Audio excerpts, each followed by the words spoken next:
আমার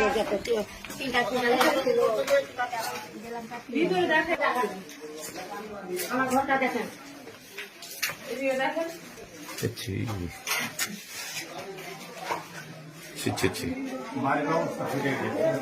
সব ফেটে গেছে। আমরা কোথায় থাকবো?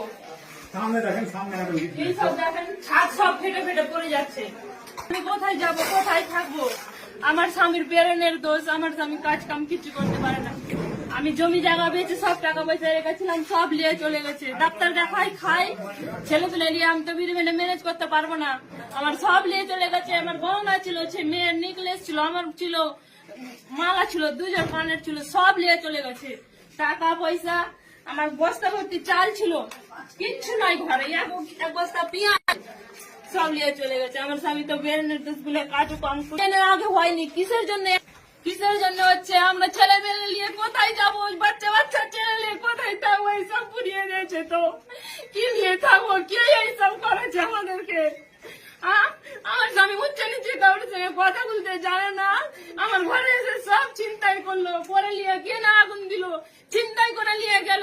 আগুনটা না দিত তবে আমি থাকতে পেতাম দুটো ছেলে মেলে নিয়ে। আমরা এখন কোথায় যাবো? ছোট ছোট ছেলে নিয়ে কোথায় যাব? কি খাবো? আমাদের 3 দিন থেকে আমরা অনাহারে আছি। এই সব বাচ্চারা নিয়ে এখন তো মুখ শুকিয়ে গেছে সব ছেলেদের। কোনো খাওয়া দাওয়া করেনি, কোনো খাবারের ব্যবস্থা নাই। আমরা কি করে থাকবো? কি নিয়ে বাঁচবো, কি নিয়ে থাকবো? আমাদের এত ক্ষতি হয়েছে, আমরা ক্ষতিপূরণ নিব। কিসের জন্য ওরা করলো? কারা এসেছিল? কারা এসেছিল? কারা এসেছিল? ওই বাইরের কারণ সব।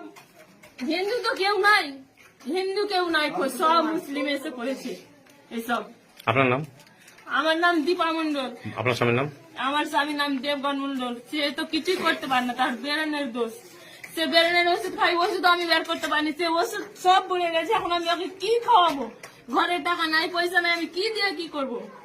টাকা পয়সা সব নিয়ে চলে গেছে। দেখেন, এখানে বাক্স, ওখানে বাক্স।